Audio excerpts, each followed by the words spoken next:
Hola a todos, ¿cómo están?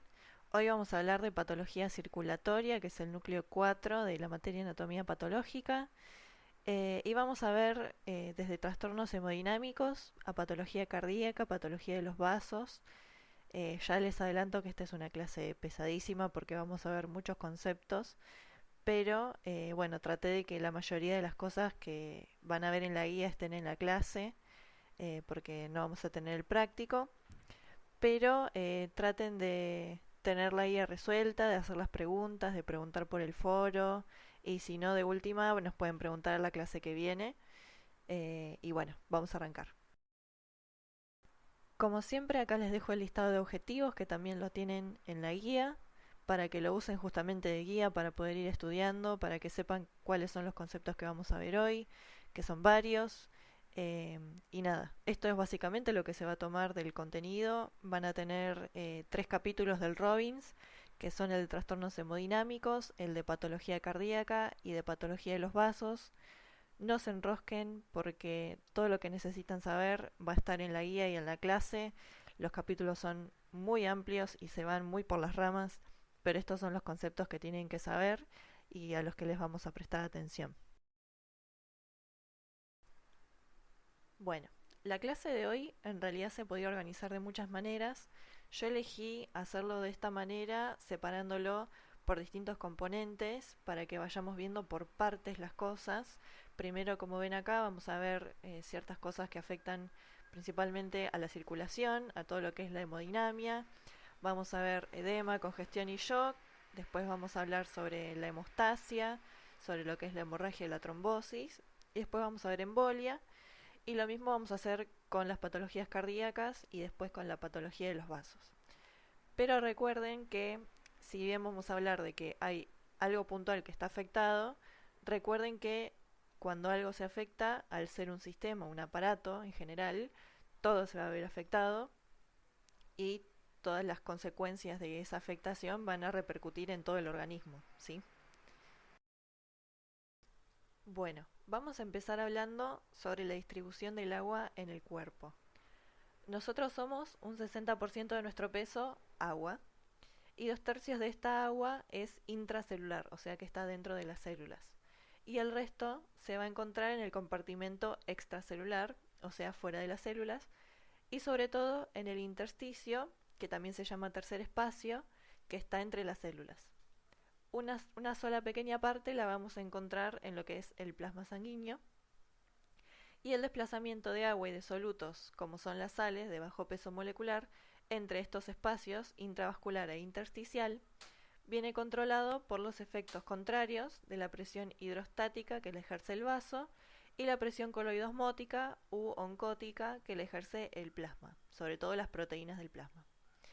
En condiciones normales, el flujo de salida de líquido al intersticio queda compensado con la entrada de líquido en el extremo vascular, o sea, la entrada y la salida están equilibradas, y una pequeña parte de ese líquido que resta, que queda, puede quedar en el intersticio y se va a drenar por los vasos linfáticos para regresar a la corriente circulatoria a través del conducto torácico.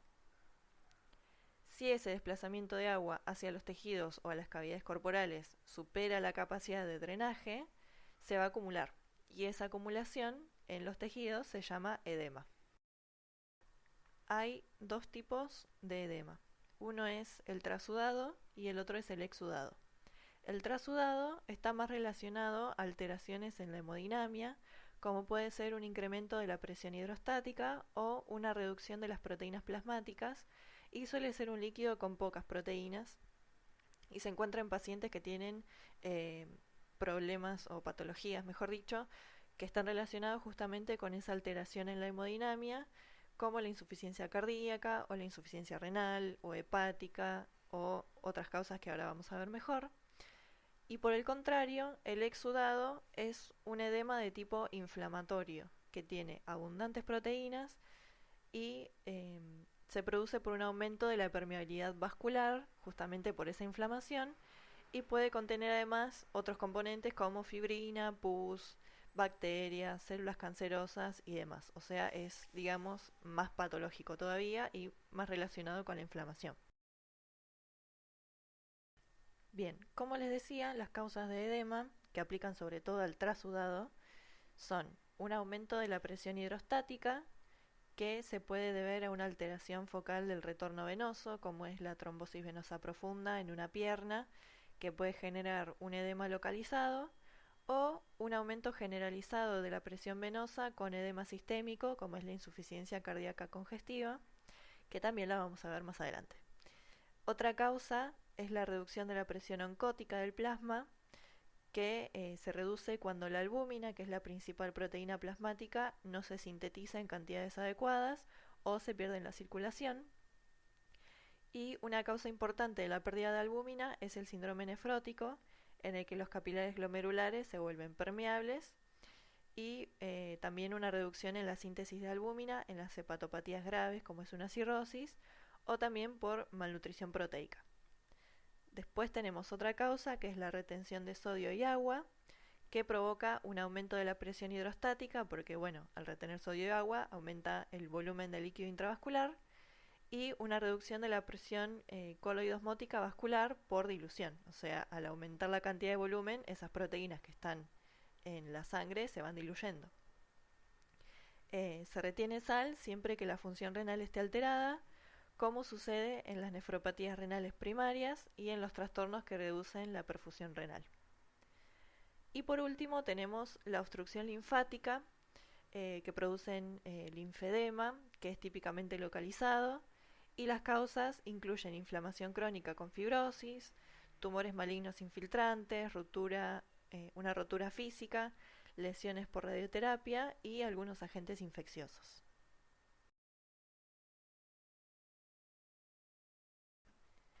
A nivel macroscópico, la presión con los dedos encima de un tejido subcutáneo que está edematoso va a desplazar el líquido intersticial y va a dejar una depresión, que es un signo que se llama el edema con fóvea. En cambio, a nivel microscópico, se caracteriza por un aumento en la separación de las células entre sí, un leve aumento de tamaño de las células también, un aumento del espacio intersticial, y también puede haber células inflamatorias y puede ser que encontremos a los vasos sanguíneos dilatados. Yo acá les dejé esta imagen, que es un corte histológico de un edema de pulmón, que era uno de los preparados que teníamos para la clase. Y en el edema de pulmón, las alteraciones hemodinámicas que vamos a encontrar es un aumento de la presión hidrostática por una insuficiencia cardíaca congestiva. Vamos a ver que los pulmones los vamos a encontrar más húmedos, más pesados, con una acumulación de líquido en la base de los lóbulos inferiores, porque ahí la presión hidrostática es mayor. Y también vamos a encontrar congestión, fibrosis y engrosamiento de las paredes alveolares. También hay lesión de los pequeños vasos a nivel local, porque hay una lesión que provoca una fuga de los líquidos y proteínas al espacio intersticial, y finalmente lo vamos a encontrar en los alvéolos. Y cuando es difuso, también puede generar en el paciente lo que se llama el síndrome de dificultad respiratoria aguda. En esta imagen lo que vemos es que los alvéolos están ocupados por un material rosado homogéneo que distiende los alvéolos, que es justamente el edema, y también van a encontrar un infiltrado inflamatorio. Bueno, ahora pasamos a otros dos trastornos de la hemodinamia, que son la hiperemia y la congestión. Ambas se deben al aumento del volumen de sangre local, pero tienen sus diferencias. La hiperemia es un proceso activo en el cual la dilatación de las arterias aumenta el flujo de sangre, como por ejemplo en lugares donde hay un proceso inflamatorio, o si vamos al gimnasio y hacemos ejercicio, va a haber vasodilatación y va a llegar más sangre al músculo esquelético. El tejido que está afectado lo vamos a ver más rojo, lo que se llama eritema, por justamente la congestión de los vasos con esa sangre oxigenada. En cambio, la congestión es un proceso pasivo debido a la reducción del flujo de salida de un tejido. O sea que la sangre se queda estancada porque no puede salir por esa obstrucción, ¿sí? Puede ser sistémica, como en la insuficiencia cardíaca, o local por una obstrucción de una vena aislada. Los tejidos congestivos van a adoptar un color rojo azulado, que se llama cianosis, por esa estasis de los eritrocitos y por la acumulación de la hemoglobina desoxigenada. Como consecuencia de los incrementos de presión y volumen, la congestión también puede causar edema, ¿sí? Vale aclarar que la congestión puede ocurrir de manera aguda o crónica, y en la congestión aguda se acumula temporalmente la sangre en los tejidos, a diferencia de lo que es la crónica, que justamente dura un poco más. La congestión aguda se observa en el contexto de una respuesta vascular excesiva o comprometida, como es la insuficiencia cardíaca, y a nivel crónico ocurre una acumulación prolongada y persistente de sangre en los tejidos, que también puede estar asociada a insuficiencia cardíaca, pero de manera más crónica, ¿no? Se observan los vasos dilatados, hay infiltrado inflamatorio y puede existir fibrosis en el tejido, y a largo plazo ocasionar alteraciones estructurales de ese tejido y la pérdida de la función. Es decir que en una congestión aguda, bueno, la patología que la haya generado se soluciona, se restaura el flujo y, digamos, los efectos se revierten.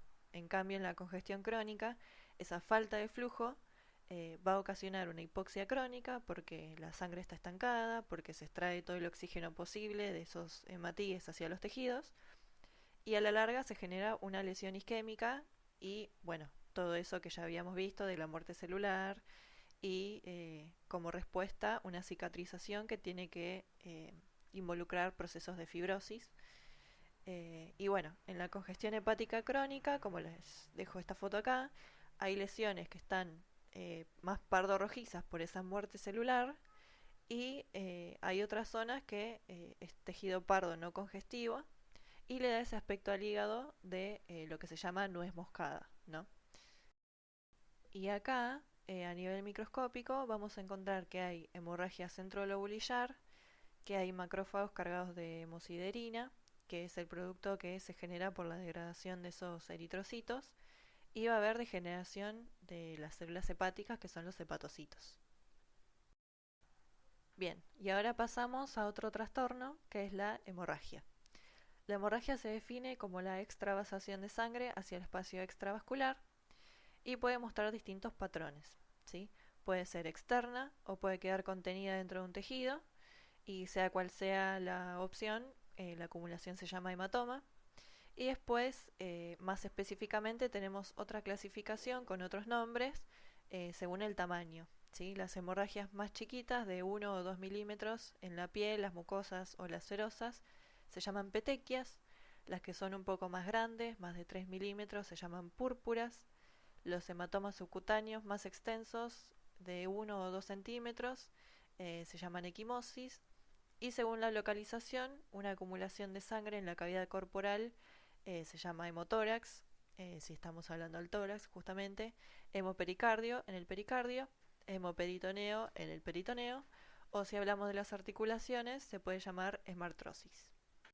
Acá en esta diapo les dejo dos casos distintos. Una es unas petequias que están en la mucosa del colon, y en la otra vemos una hemorragia intracerebral mortal, ¿sí? Estos se los dejo para una especie de recordatorio de pensar no solamente cuánta sangre perdemos, sino también la velocidad a la que la perdemos, porque es muy importante, ¿no? Yo puedo tener una anemia crónica donde pierdo a lo largo de meses 1 o 2 litros de sangre y que me genere nada, o sea, que sea asintomática y que solo se vea en los laboratorios que tengo una anemia.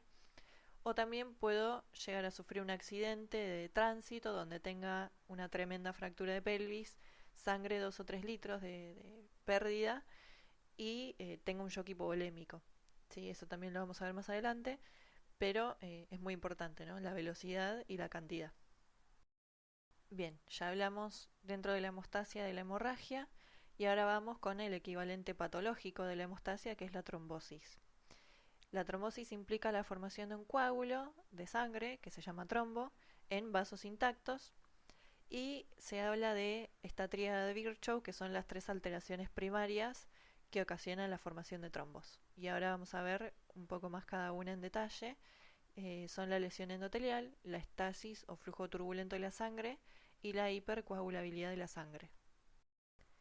En primer lugar, hablamos de la lesión endotelial. El endotelio es esa capa más interna que recubre los vasos sanguíneos, y con su pérdida, con su lesión, se genera una exposición de la matriz extracelular subendotelial que genera una adhesión de las plaquetas y toda la activación de la cascada de coagulación con esas vías que seguramente las estudiaron en ARTI3, si no me equivoco.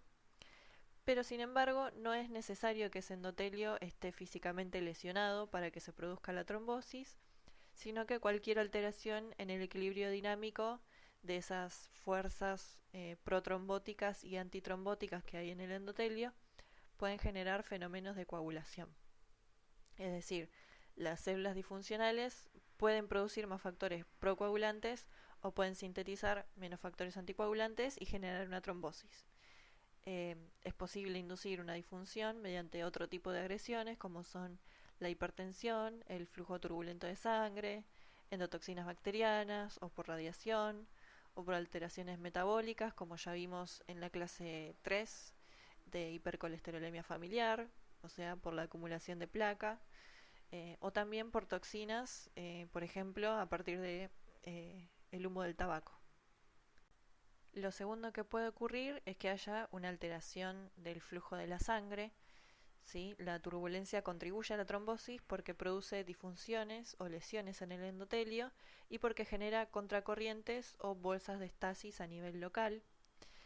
Si nosotros recordamos un poco, el flujo de sangre es laminar y eso genera que las plaquetas y otros elementos celulares sólidos de la sangre fluyan por el centro de la luz y estén separados del endotelio por una capa de plasma líquida que se desplaza más lento, ¿no? Y por lo tanto, la estasis y las turbulencias van a generar una activación del endotelio, van a fomentar la actividad procoagulante y la adherencia de glóbulos blancos y demás. Se va a interrumpir el flujo laminar y eso va a generar que las plaquetas entren en contacto con el endotelio y se genere justamente la trombosis y además van a generar una obstrucción que va a impedir el lavado y la dilución de los factores de coagulación que se van a activar en ese lugar y van a generar un trombo. Y por último tenemos la hipercoagulabilidad, que también se conoce como trombofilia, que no es un factor muy común, pero en algunos casos predomina. Se define como la alteración de las vías de la coagulación que predisponen a la trombosis y se puede dividir en procesos primarios de origen genético o secundarios de origen adquirido. ¿Sí? Dentro de las causas hereditarias, esto es algo que se preguntaba en la guía, si mal no recuerdo, tenemos mutaciones del gen del factor 5, de la protrombina, que son los más frecuentes, y en cuanto a las adquiridas, tenemos una mayor estancia en la cama o inmovilización prolongadas, que genera un estancamiento de la sangre, infartos de miocardio, fibrilación auricular, lesiones tisulares, como puede ser durante una cirugía o por una fractura o quemaduras, y también el cáncer. Recuerden que los trombos se pueden generar en cualquier nivel del aparato cardiovascular, como por ejemplo en las cámaras cardíacas, que es común en la fibrilación auricular, que se desarrollen trombos por alteración del flujo a nivel de las aurículas. También pueden suceder en las válvulas, pueden suceder en las arterias, en las venas o en los capilares.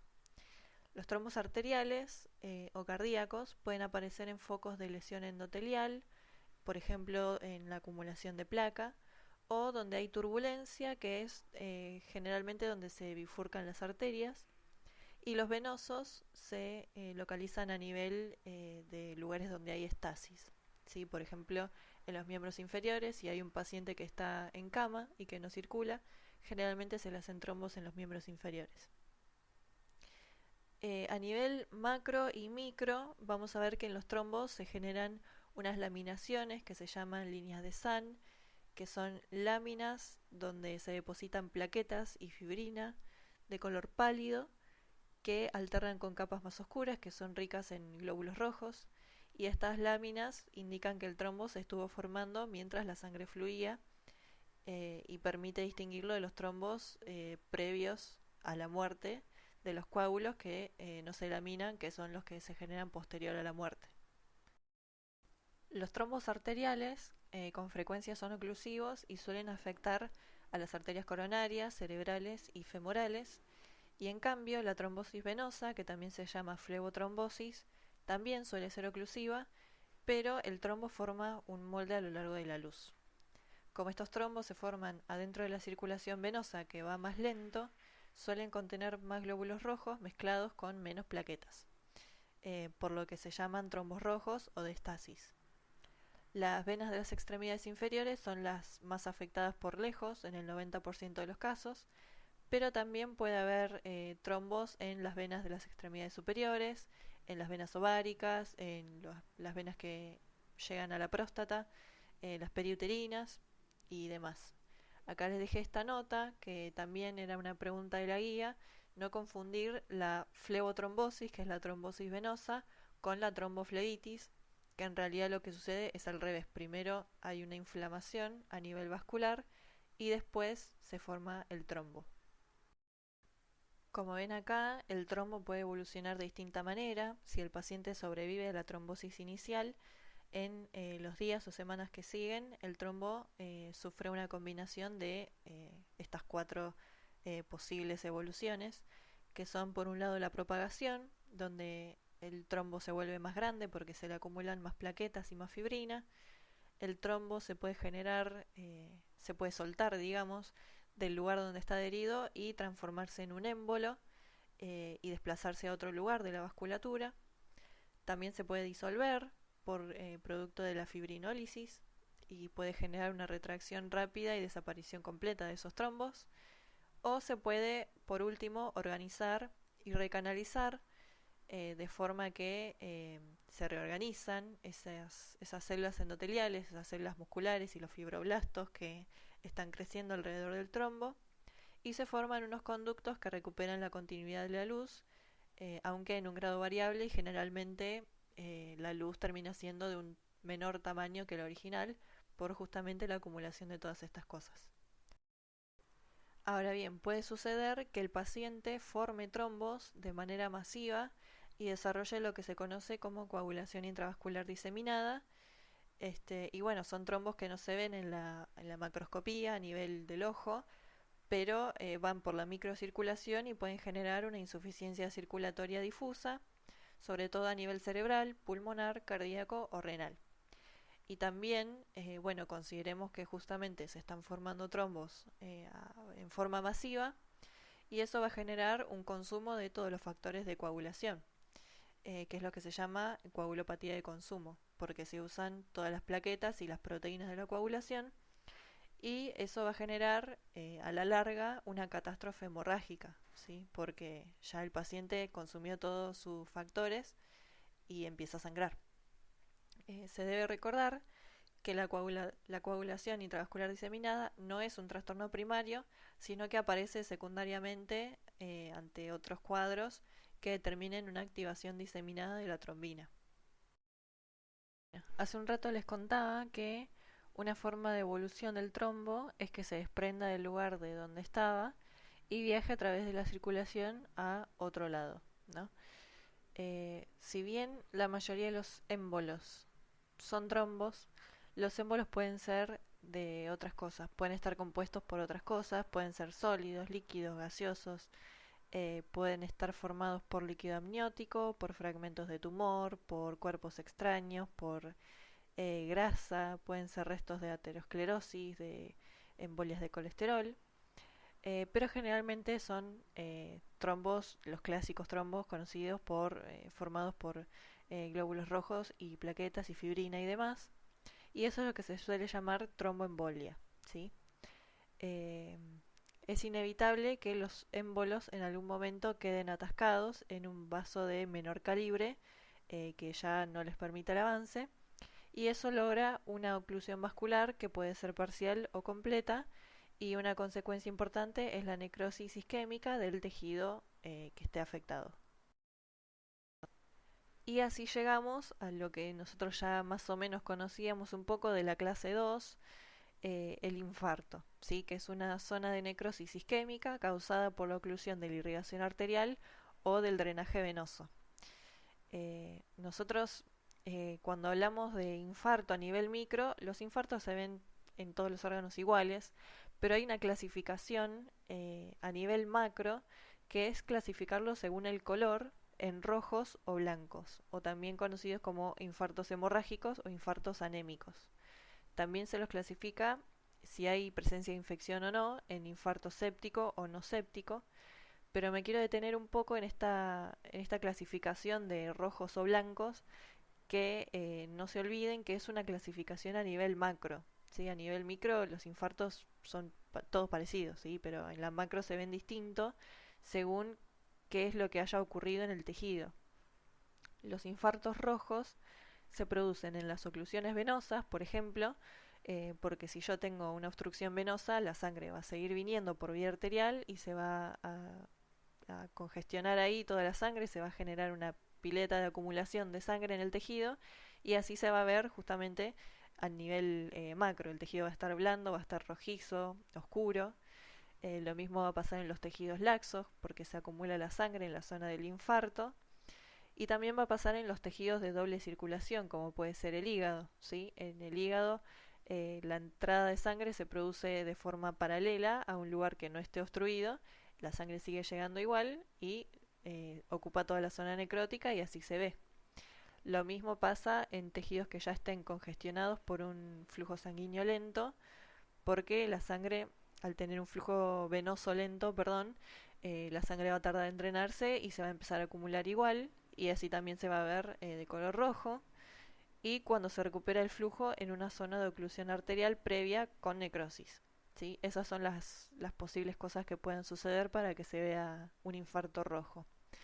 En cambio, el infarto blanco se produce cuando hay una oclusión arterial que afecta a órganos con circulación terminal, en los que la densidad del tejido limita la salida de sangre de los lechos capilares hacia la zona necrótica.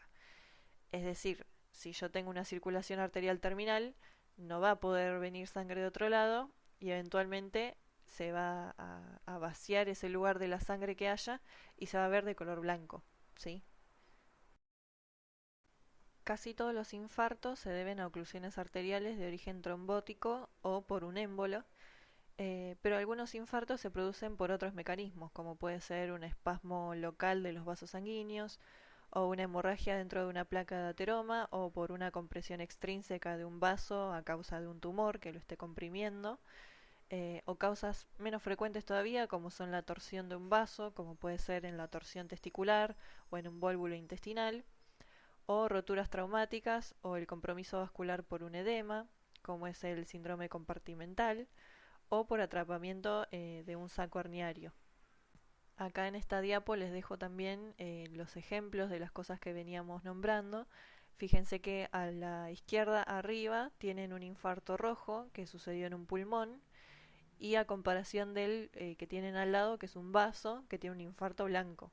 Fíjense el cambio de coloración, ¿no? Y a la derecha también tienen un infarto blanco, pero de riñón.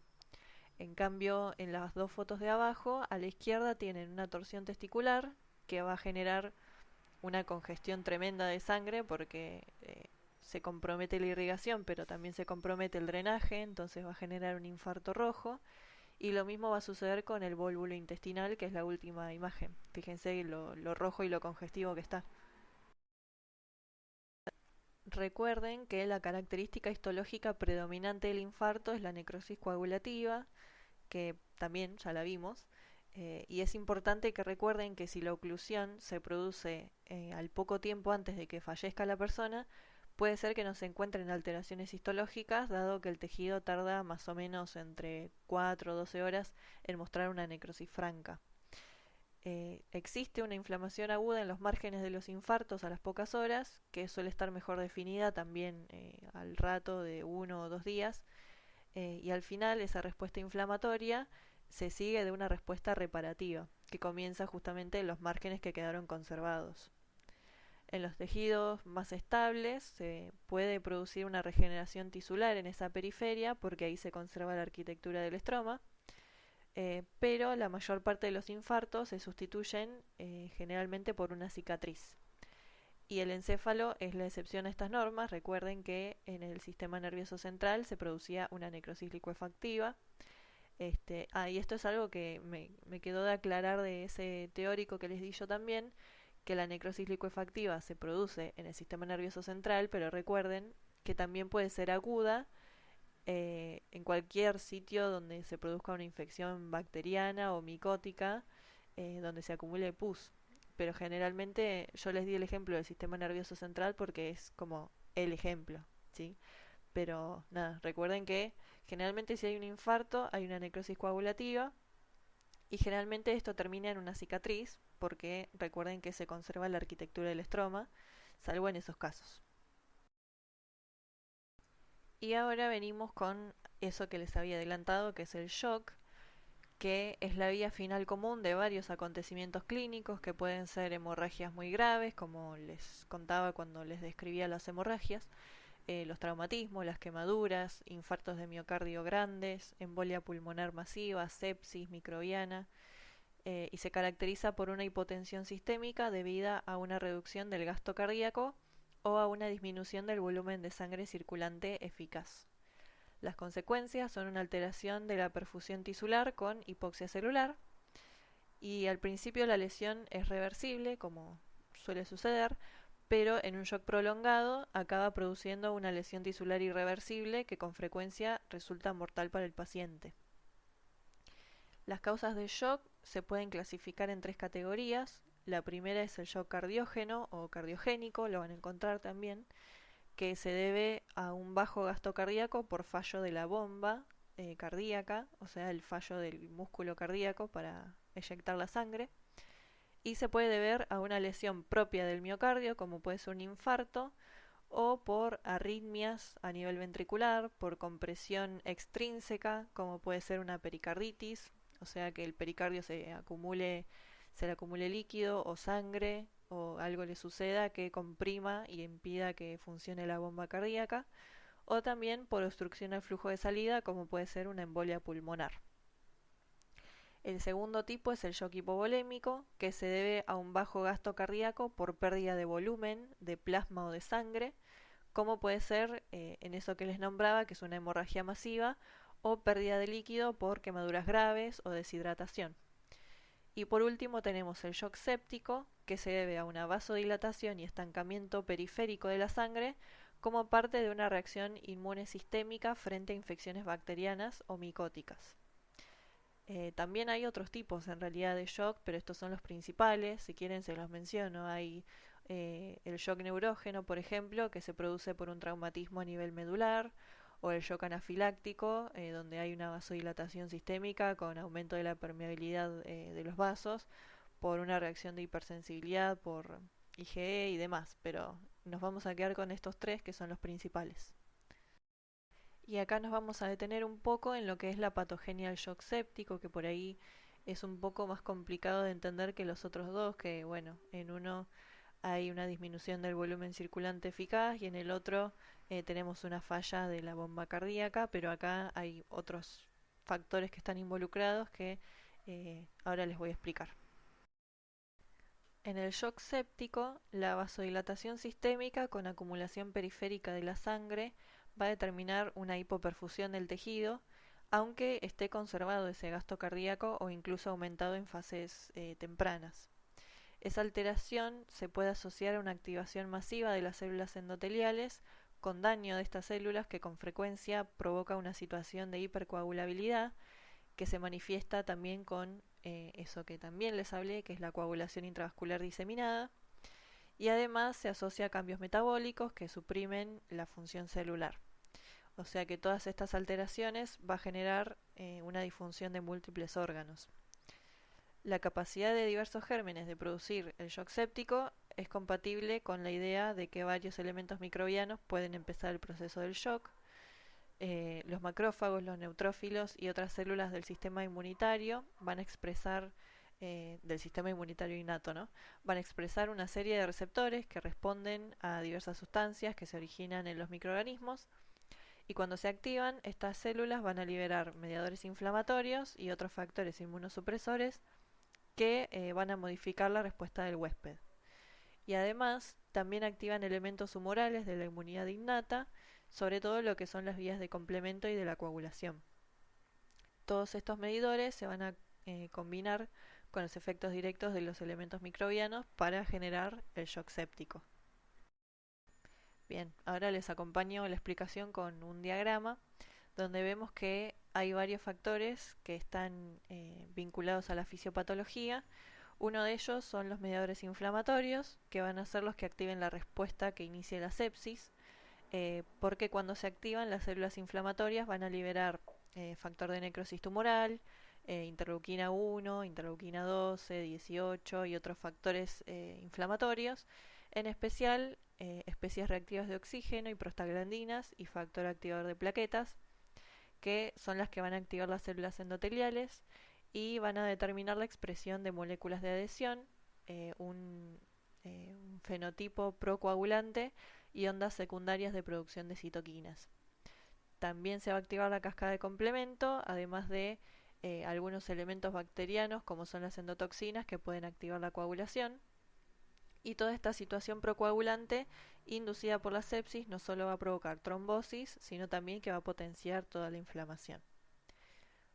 Por otro lado tenemos la activación y la lesión de células endoteliales por esos elementos microbianos o por los mediadores inflamatorios que van a generar los glóbulos blancos, que van a generar primero una trombosis, después un aumento de la permeabilidad vascular y después una vasodilatación.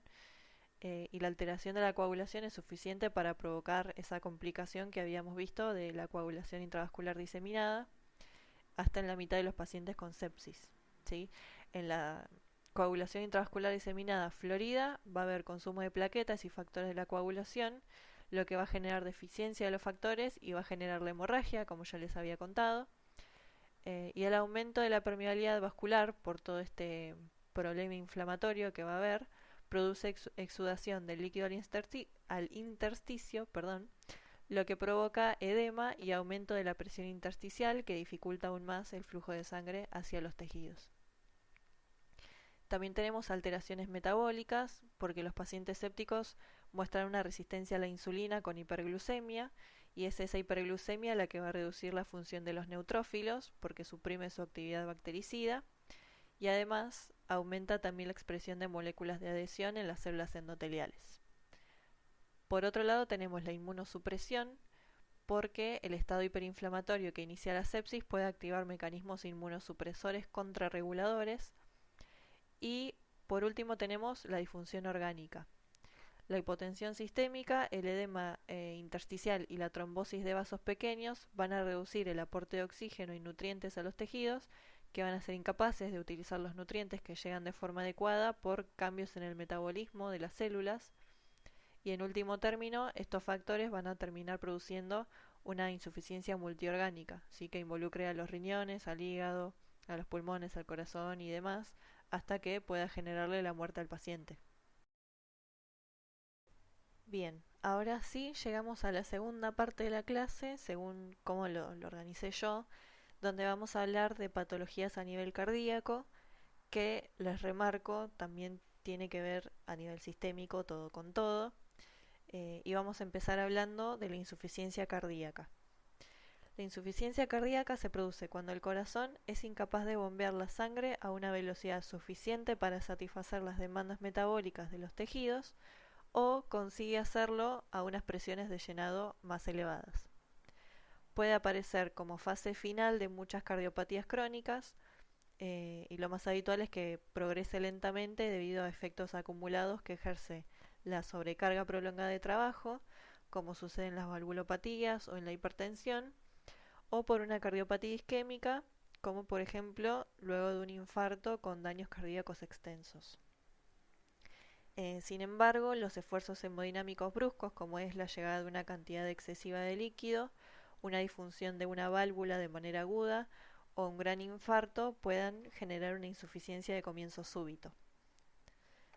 Cuando el funcionamiento del corazón está alterado o tiene que manejar una cantidad de trabajo mayor, se activan varios mecanismos fisiológicos de adaptación que mantienen la presión arterial y la perfusión hacia los tejidos, y los más importantes son los siguientes. Uno es el mecanismo Frank-Starling, por el que un aumento de los volúmenes de llenado dilata el corazón y así multiplica la formación de puentes funcionales en los sarcómeros, lo que logra favorecer la contractilidad. Después tenemos adaptaciones del miocardio, como son la hipertrofia con o sin dilatación de las cavidades cardíacas, que se denominan en conjunto remodelación ventricular, ¿sí? Todos estos cambios moleculares, celulares y estructurales que surgen como reacción a una lesión o las modificaciones en las condiciones de carga de trabajo. Y si bien estos cambios son adaptativos, pueden culminar con el deterioro del funcionamiento cardíaco en estadios más avanzados. Y también tenemos la activación de los sistemas neurohormonales, como son la liberación de noradrenalina o de adrenalina, que van a acelerar la frecuencia cardíaca y potenciar la contractilidad, o la activación del sistema renina-angiotensina-aldosterona, que va a aumentar la reabsorción de sodio y agua y va a aumentar el volumen plasmático, y también eso va a afectar a lo que es la contractilidad del corazón. También va a tener que ver el Frank Starling porque están todos relacionados. Y también se va a liberar péptido natriurético auricular. Estos últimos dos van a corregir los volúmenes de llenado y las presiones. Como ven acá en esta ilustración, lo que quería que se entendiera con esto es que la hipertrofia cardíaca a nivel del músculo no va a venir acompañada de nuevos vasos que puedan compensar ese aumento en la necesidad de oxígeno y de nutrientes que va a tener ese corazón que ahora está hipertrofiado. Y es más, en algunos casos también vamos a ver que va a ocurrir un depósito de tejido fibroso. Entonces, todo ese nuevo esfuerzo que está haciendo el corazón, que ahora tiene células hipertrofiadas que están trabajando de más y que no tienen una demanda de oxígeno y de nutrientes adecuada, en algún momento va a terminar, digamos, claudicando o dándose por vencido, entre comillas, porque el esfuerzo ya lo supera. El patrón de hipertrofia que siga ese músculo cardíaco nos va a decir algo de cuál fue el estímulo que lo generó. Como respuesta al aumento de presión, como es en la hipertensión o en una valvulopatía como una estenosis aórtica, los ventrículos van a adquirir una hipertrofia por sobrecarga de presión, que lo que se genera es un agrandamiento concéntrico del espesor de la pared, o sea que la pared se va a agrandar, se va a engrosar hacia el centro de la luz y va a disminuir el tamaño de la luz y de la cavidad. En cambio, en la hipertrofia por sobrecarga de volumen se genera una dilatación de los ventrículos, que tiene que ver con cómo se disponen los nuevos sarcómeros en ese músculo, y por eso en la dilatación ventricular vamos a poder encontrar un grosor de la pared que puede estar aumentado, normal o menor de lo habitual. En esta imagen que tienen también en el libro van a ver una comparación de las distintas patologías. En la imagen B, el corazón del medio, que es el más chiquitito, es el normal, y el que está a la izquierda y en la primera imagen también son dos corazones que tienen una hipertrofia por presión, por sobrecarga de presión. Como ven, tienen mayor masa y la pared ventricular está bien gruesa, mientras que el que está en la punta del todo a la derecha también está aumentado de tamaño el corazón, pero la cavidad está dilatada y el espesor de la pared es normal. Lo mismo van a ver a nivel micro, que son las dos imágenes de abajo.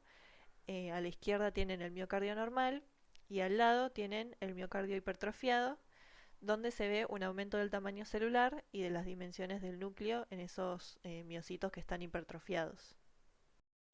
Bien, y esta diapo la dejé para que juntos intentemos integrar lo que es la clínica de la insuficiencia cardíaca, más que nada como un breve comentario, porque esto lo van a ver mejor el año que viene con medicina interna, pero pensemos que sea cual sea la causa de la insuficiencia cardíaca, va a disminuir el gasto cardíaco y va a disminuir la perfusión de los tejidos, o sea, hacia la parte arterial va a disminuir el flujo sanguíneo y ese flujo se va a acumular en la parte venosa del cuerpo, o sea que a nivel, por ejemplo, periférico, en los miembros inferiores, vamos a tener edema, o también vamos a tener edema pulmonar, o los dos, y ese edema que esté a nivel de los pulmones, al principio por ahí el paciente va a estar asintomático, pero se va a ir acumulando, le va a generar tos, le va a generar disnea, ¿sí? Falta de aire, que va a empezar por el ejercicio o por la actividad, y más tarde va a evolucionar hasta el reposo, donde el paciente con la mínima actividad, estando sentado o incorporándose en la cama, ya le va a faltar el aire.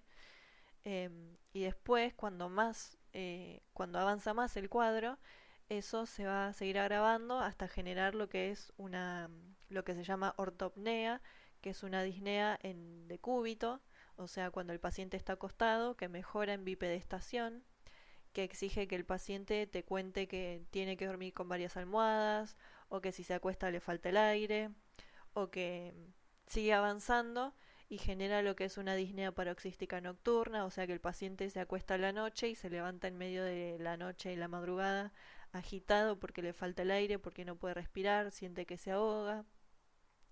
Y si no, si pensamos en el sistema arterial, va a disminuir el flujo hacia ciertos lugares, como puede ser a nivel cerebral y le va a generar confusión, o hacia nivel de los riñones, y eso va a activar, como les decía, otros mecanismos como son el sistema renina-angiotensina-aldosterona, y también va a empezar a retener sal y agua, eso va a expandir los volúmenes de líquido intersticial y también intravascular, y va a empeorar todavía más el edema a nivel de pulmón o a nivel tisular periférico, ¿sí?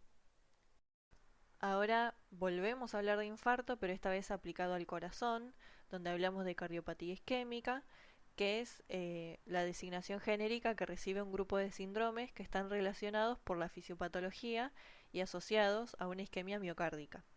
O sea que hay un desequilibrio entre la llegada de sangre oxigenada y las necesidades del corazón, que no solamente va a afectar la oxigenación, sino que también va a reducir la disponibilidad de nutrientes que le lleguen al corazón y va a disminuir la posibilidad de que en esa sangre que se está yendo del corazón se vayan los desechos metabólicos productos de la respiración celular, por ejemplo, a nivel miocárdico. En más del 90% de los casos, la causa de la isquemia es la disminución del flujo sanguíneo por lesiones ateroscleróticas obstructivas en las arterias coronarias, y por lo tanto también se dice que la cardiopatía isquémica se llama arteriopatía coronaria o cardiopatía coronaria. La cardiopatía isquémica suele revelarse o ocurrir como alguno o varios de los siguientes síndromes. Uno es el infarto de miocardio, que es la forma más importante de cardiopatía isquémica, en la que la isquemia provoca la destrucción del músculo cardíaco. O también puede suceder la angina de pecho, en la que la isquemia no tiene la intensidad suficiente para causar el infarto, pero puede ser precursor de ese. También puede ocurrir una cardiopatía isquémica crónica con insuficiencia cardíaca o la muerte súbita. La gran mayoría de los pacientes, un 90% de ellos, presentan aterosclerosis como mínimo en una de las arterias coronarias que irrigan el corazón. Y por regla general, las manifestaciones clínicas de la aterosclerosis coronaria se deben al estrechamiento progresivo de la luz de las arterias, que conduce a una estenosis, que son obstrucciones fijas, o a la rotura brusca de la placa con una trombosis agregada que pone en peligro el flujo de la sangre. Habitualmente hace falta una lesión permanente que obstruya o ocluya, mejor dicho, al menos el 75% de la luz para provocar una isquemia sintomática desencadenada por el ejercicio.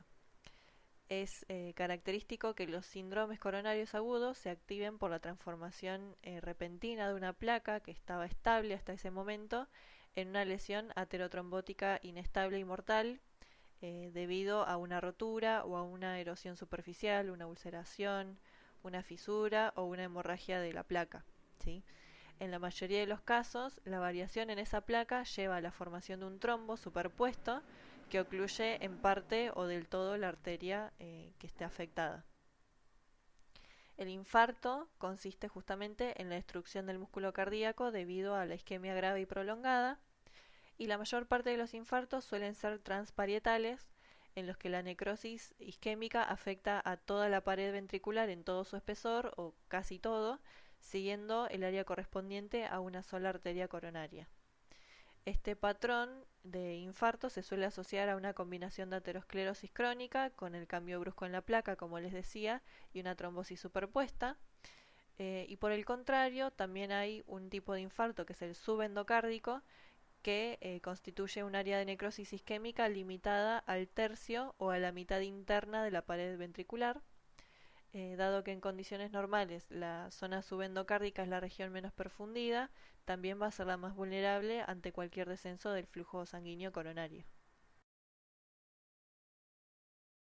Hablando un poco de la patogenia, lo que ocurre, como ya les decía, es un cambio brusco en una placa, la gran mayoría de las veces, donde hay una pequeña hemorragia en el interior o una ulceración o rotura o fisura, y eso genera que queden expuestas las fibras de colágeno subendotelial y los componentes necróticos de la placa. Eso genera que las plaquetas se adhieran, se activen y liberan el contenido de sus gránulos y se agregan para formar microtrombos. Los mediadores expulsados de las plaquetas van a estimular el vasoespasmo y los factores tisulares van a activar la vía de coagulación, lo que añade más volumen al trombo.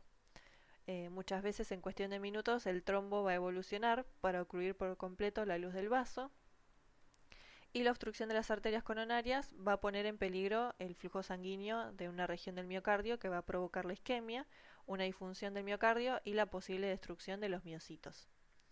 La zona anatómica que está irrigada por esa arteria se va a designar área en peligro y la evolución va a depender en principio de la intensidad y la duración de esa isquemia.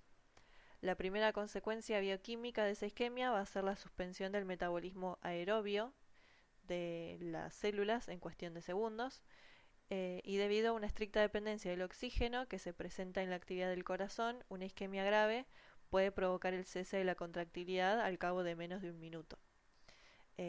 Solo una isquemia intensa que vaya a durar más de 20 o 30 minutos como mínimo va a generar un daño irreversible, también llamado necrosis, en los miocitos cardíacos y en la mayoría de los casos de infarto agudo el daño permanente tiene lugar cuando la perfusión del miocardio disminuye mucho más, o sea, 2 a 4 horas como mínimo, y es esta demora justamente lo que justifica la realización del diagnóstico rápido del infarto en una guardia, ¿no? Permitir una intervención coronaria inmediata con intención de volver a conseguir la reperfusión del tejido y salvar la mayor proporción posible de ese miocardio que está en peligro. Recuerden que la necrosis suele ser completa en un plazo de más o menos 6 horas desde que comienza la isquemia y los infartos de menos de 12 horas de evolución no suelen ser aparentes en la macro, sino los vamos a ver en el tejido a nivel de la exploración macroscópica. Sin embargo, lo que puede ocurrir es que un paciente tenga un infarto y muera recién a las 2 o 3 horas, y ahí sí es posible destacar el área de necrosis con la inmersión de cortes del tejido en una solución, y esa tinción histoquímica a nivel macro le va a aportar un color rojo ladrillo al miocardio que esté intacto, que no esté infartado, ahí donde se preserve la actividad de la lactato deshidrogenasa que va a quedar preservada, y el infarto va a aparecer como un área clara que no se tiña. Recién entre 12 y 24 horas después del infarto se suele identificar macroscópicamente, digamos sin la tinción, como un área de coloración rojo azulado por esa sangre atrapada y estancada, y a continuación la zona infartada se va a ir tornando cada vez mejor definida a un color más pardo amarillento, más blando, y recién a los 10 días, 2 semanas más o menos, el infarto va a quedar bordeado por una zona hiperémica o más rojiza de tejido de granulación muy vascularizado. A lo largo de las semanas siguientes, en la región lesionada vamos a ver que se forma una cicatriz fibrosa. ¿Se acuerdan que hace un rato les había dicho, ¿no?, que se preserva la estructura y entonces se deposita los fibroblastos y se genera una cicatriz? En cuanto a los cambios histopatológicos, las alteraciones típicas de la necrosis se hacen detectables recién a las primeras 6 a 12 horas, y en la periferia del infarto puede haber lo que llamamos fibras onduladas, que seguramente tengan que ver con la tracción que hacen los miocitos que todavía están viables por sobre las fibras muertas que no se contraen, que están justo al lado, y eso va a causar estiramientos y pliegues. El músculo necrótico va a producir una inflamación aguda que se va a ver más entre los primeros 3 días, y a continuación los macrófagos van a eliminar a los miocitos que estén necróticos alrededor de la semana. Y la zona lesionada va a ser progresivamente reemplazada por un tejido de granulación, que es un tejido altamente vascularizado, que es, digamos, la previa a lo que va a ser el tejido cicatrizal final, que la vamos a ver entre las primeras 2 semanas, y a medida que progrese la cicatrización se va a ir sustituyendo por tejido fibroso. En la mayoría de los casos la cicatrización está lo suficientemente avanzada hacia más o menos la 6ª semana, aunque la eficacia de la reparación depende del tamaño de la lesión original, del estado metabólico y del estado inflamatorio del paciente. Muy bien, ahora sí, terminando esto, llegamos a la última parte, que son los trastornos vasculares. Ya les juro que falta poco. Vamos a empezar hablando sobre la aterosclerosis, que bueno, viene muy íntimamente relacionada con esto que les contaba del infarto, ¿no? Que es la principal causa en el 90% de los casos de un infarto de miocardio. Ojo acá que primero vamos a hablar de la arterioesclerosis, que significa literalmente endurecimiento de las arterias, y se trata de un término genérico que refleja el engrosamiento de la pared arterial y su pérdida de elasticidad. Existen 3 patrones generales dentro de este concepto, cada uno con sus consecuencias clínicas y anatomopatológicas. En primer lugar tenemos la arterioloesclerosis, que afecta a las pequeñas arterias y arteriolas y puede ocasionar isquemia distal. En segundo lugar tenemos la esclerosis de la media de Monkeberg, que se caracteriza por depósitos de calcio en las arterias musculares, que suele darse en personas mayores a 50 años. Y también, bueno, ese depósito puede generar una transformación metaplásica a hueso. Pero no obstante las lesiones no invaden la luz del vaso y en general no tienen mucha trascendencia clínica. Y ahora sí, por último, tenemos la ateroesclerosis, cuyas raíces griegas quieren decir papilla y endurecimiento, y es la configuración más frecuente e importante en la clínica, y por eso vamos a hablar más de esto en la siguiente diapo. La ateroesclerosis se caracteriza por unas lesiones de la íntima, llamadas ateromas o placas ateromatosas o ateroscleróticas, que sobresalen hacia la luz de los vasos. Cada placa ateromatosa corresponde a una lesión elevada con un núcleo grumoso, amarillo y blando, integrado por lípidos, en su mayoría colesterol y esteres de colesterol, y revestido por una cubierta fibrosa de color blanco. Además de la obstrucción mecánica que producen el flujo sanguíneo, estas placas también se pueden romper y va a dar lugar a la trombosis vascular, que ya la vimos, y también pueden debilitar la media que está debajo, o sea, la capa media de la arteria, y de ese modo pueden generar la formación de un aneurisma. Como toda patología crónica, hablamos de factores de riesgo que son modificables y algunos que son no modificables, como pueden ser el aumento de la edad, el envejecimiento, el sexo masculino, que tengamos antecedentes familiares o anomalías genéticas. Acá también entra la hipercolesterolemia familiar, que ya la habíamos nombrado en clase, cuando vimos patologías genéticas. Y en cuanto a los factores modificables, tenemos obviamente niveles elevados de colesterol en sangre, otras patologías como es la hipertensión o el tabaquismo, la diabetes y ya que haya proteína C reactiva aumentada en sangre, que habla de parámetros de inflamación. La ateroesclerosis se caracteriza por unas lesiones de la íntima, llamadas ateromas o placas ateromatosas o ateroscleróticas, que sobresalen hacia la luz de los vasos. Cada placa ateromatosa corresponde a una lesión elevada con un núcleo grumoso, amarillo y blando, integrado por lípidos, en su mayoría colesterol y esteres de colesterol, y revestido por una cubierta fibrosa de color blanco. Además de la obstrucción mecánica que producen el flujo sanguíneo, estas placas también se pueden romper y va a dar lugar a la trombosis vascular, que ya la vimos, y también pueden debilitar la media que está debajo, o sea, la capa media de la arteria, y de ese modo pueden generar la formación de un aneurisma. Hablando de la patogenia, ocurren las siguientes cosas. En primer lugar, una lesión endotelial que causa, entre otras cosas, un aumento de la permeabilidad vascular, la adhesión de leucocitos y una trombosis. Y bueno, si nos ponemos a pensar, hay una importante turbulencia hemodinámica con respecto a la heterogénea. Si pensamos que las placas se originan en lugares donde, por ejemplo, están la salida de los vasos, o puntos donde se ramifican las arterias, o en la pared posterior de la aorta, donde hay patrones de circulación alterados. En segundo lugar tenemos la acumulación de lipoproteínas, en específico de la LDL y de las formas oxidadas, en la pared del vaso, con adhesión de monocitos al endotelio, la migración de estos hacia la capa íntima de las arterias y su transformación en macrófagos y células espumosas, donde ocurren alteraciones como son un aumento de la cantidad de LDL, una disminución del colesterol HDL y un ascenso de la lipoproteína A, que es anómala en estos pacientes.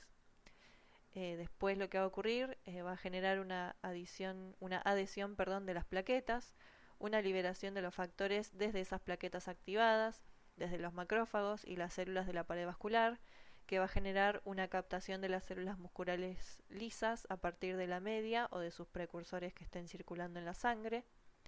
También va a ocurrir una proliferación de esas células musculares lisas y la producción de matriz extracelular. Y por último, se van a acumular lípidos a nivel extracelular y en el interior de las células, que son macrófagos o células musculares lisas. Obviamente este proceso va a tener sus complicaciones, como pueden ser la rotura, ulceración o erosión de la superficie de las placas de ateroma, que dé lugar a exposición de sustancias que son muy trombógenas y que incluso pueden generar una trombosis, que eventualmente pueda ocluir ya sea parcial o completamente la luz vascular, y si el paciente sobrevive, ese coágulo puede organizarse, incorporarse a la placa en crecimiento.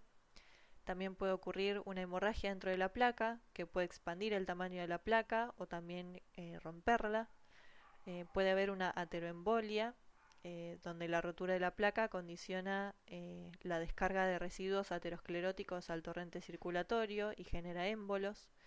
O también puede formar aneurismas, porque la presión inducida por la misma placa de ateroma o por la atrofia isquémica de la placa media subyacente, de la capa media subyacente de la arteria, genera pérdida de tejido elástico y puede causar la debilidad y la potencial rotura de ese aneurisma. Por último, para terminar, les quería comentar un poco de lo que es la adaptación y los fenómenos que ocurren a nivel de los vasos. Para empezar, la adaptación vascular es un concepto que habla de la capacidad del sistema vascular para adaptarse y ajustarse a las condiciones por las que atraviesa el cuerpo, ¿sí? Por ejemplo, cuando hacemos ejercicio y hay un aumento de la demanda de oxígeno en un tejido, las arterias lo primero que hacen es dilatarse para aumentar el flujo sanguíneo y satisfacer la demanda de ese músculo. Pero también puede ocurrir a nivel patológico, justamente con lo que veníamos comentando de la formación de placas. Una respuesta que genera el vaso es dilatarse para que esa placa que está obstruyendo a nivel parcial y disminuyendo un poco ese flujo, se pueda seguir recibiendo esa misma cantidad de flujo sanguíneo a expensas de una dilatación. Después, en segundo lugar, tenemos la compensación vascular, que se refiere a los cambios, los mecanismos que tiene el sistema vascular que utiliza para compensar una disminución del flujo o una disminución en la función del vaso. También ocurre en la aterosclerosis, que llega a un punto donde hay tanta acumulación de placa que ocurre un estrechamiento de la luz y el cuerpo puede intentar compensarlo mediante la formación de arterias colaterales, ¿sí? O sea, dado que hay un lugar que está obstruido, buscamos otra ruta, otras pequeñas arterias que desvían ese flujo para que la sangre llegue donde tenga que llegar y podamos sortear esa obstrucción y mantener el suministro de sangre al tejido que esté afectado. Pero por último, lo que ocurre es que esos mecanismos de adaptación no son suficientes y empieza a aparecer lo que se llama claudicación vascular, que es el dolor o la incomodidad que siente una persona, muy aplicado esto a, por ejemplo, a la arteriopatía periférica de los diabéticos, que lo sienten sobre todo en los miembros inferiores, que es muy común en las piernas, que lo sienten los pacientes al caminar o al hacer ejercicio, porque justamente estamos haciendo una actividad que requiere mayor demanda de oxígeno y de nutrientes y de flujo sanguíneo, y en realidad lo que sucede es que no se llega a satisfacer esa demanda, generalmente en los pacientes diabéticos por aterosclerosis, y entonces, como no se satisface esa demanda porque el flujo sanguíneo está disminuido, el paciente siente dolor. Es lo que en clínica generalmente se dice el supuesto mirador de vidrieras, porque es un paciente que va caminando hace 2 o 3 cuadras empieza ese dolor porque el músculo se está esforzando, no les llega bien el flujo sanguíneo, entonces sienten como ese calambre en las piernas y se tienen que detener a, no sé, a mirar algo, la vidriera, la calle, quedar separados, hasta que ese dolor pare y puedan continuar con la actividad. Sí, es un síntoma de lo que se llama enfermedad arterial periférica y nada, pasa generalmente con actividad física. ¿Sí? El dolor generalmente desaparece con el reposo y después el paciente puede seguir con su vida y nada, esto era todo. Muy bien, ahora sí, terminamos. Avisos generales, recuerden hacer la guía de preguntas, recuerden ver la clase la cantidad de veces que sea necesario, porque de nuevo hablamos de lo general, después lo aplicamos, después volvemos al principio. Puede marear porque son muchos conceptos, pero los tienen todos acá. También tienen una guía muy completa para contestar. Y no se olviden de hacer las actividades que van a estar en campus. Lean muy bien porque muy probablemente saque todo de acá de la clase. Presten atención. Y nada, nos despedimos. Queda el foro abierto para hacer todas las preguntas y dudas que tengan. Y nos vemos la próxima.